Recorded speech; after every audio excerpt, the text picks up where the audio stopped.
آپ کے اس دنیا سے جانے پر کسی کو کوئی فرق نہیں پڑے گا اور اس دنیا کے سب کام کاج جاری رہیں گے۔ آپ کی ذمہ داریاں کوئی اور لے لے گا، آپ کا مال وارثوں کی طرف چلا جائے گا اور آپ کو اس مال کا حساب دینا ہوگا۔ موت کے وقت سب سے پہلی چیز جو آپ سے چلی جائے گی وہ آپ کا اپنا نام ہوگا۔ لوگ کہیں گے ڈیڈ باڈی کہاں ہے؟ جب وہ جنازہ پڑھنا چاہیں گے تو کہیں گے کہ جنازہ لائیں، جب دفن کرنا شروع کریں گے تو کہیں گے کہ میت کو قریب کر دیں۔ آپ کا نام ہرگز نہ لیا جائے گا، مال، حسب و نسب، منصب اور اولاد کے دھوکے میں نہ آئیں۔ یہ دنیا کس قدر زیادہ حقیر ہے اور جس کی طرف ہم جا رہے ہیں وہ کس قدر عظیم ہے۔ آپ پر غم کرنے والوں کی 3 اقسام ہوں۔ جو لوگ آپ کو سرسری طور پر جانتے ہیں وہ کہیں گے ہائے مسکین، اللہ اس پر رحم کرے۔ آپ کے دوست ہوں گے، وہ کیا کہیں گے؟ چند گھڑیاں یا چند دن غم کریں گے، پھر وہ اپنی باتوں، اپنی ہنسی مذاق کی طرف لوٹ جائیں۔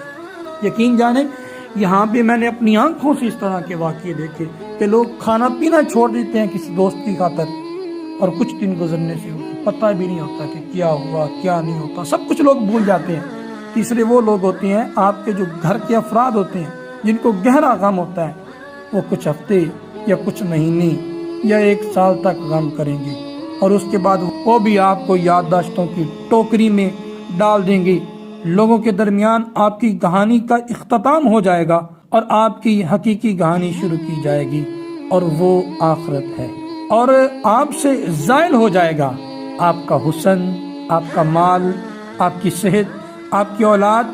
آپ اپنے مکانوں اور محلات سے دور ہو جائیں گے، شوہر بیوی سے اور بیوی شوہر سے جدا ہو جائے گی۔ آپ کے ساتھ صرف آپ کا عمل باقی رہ جائے گا۔ یہاں یہ سوال پیدا ہوتا ہے کہ آپ نے اپنی قبر اور آخرت کے لیے ابھی کیا تیاری کی ہے؟ یہ وہ حقیقت ہے جو غور و فکر کرنے کے محتاج ہے، اس لیے آپ اس کی طرف توجہ کریں۔ فرائض، نوافل، پوشیدہ صدقہ، نیک اعمال، تہجد کی نماز اور اچھے اخلاق کی طرف شاید کہ نجات ہو جائے۔ مرنے والے کو اگر دنیا میں واپس لٹایا جائے وہ صدقہ کرنے کو ترجیح دے گا، جیسا کہ اللہ کا فرمان ہے رب لولا اخرتنی الی اجل قریب فاصدق، قرآن پاک میں ہے اے میرے رب تو نے مجھے قریب مدت تک مہلت کیوں نہ دی کہ میں صدقہ کرتا۔ وہ یہ نہیں کہے گا کہ میں نماز ادا کر لوں، میں روزہ رکھ لوں، میں حج کر لوں اور عمرہ کر لوں۔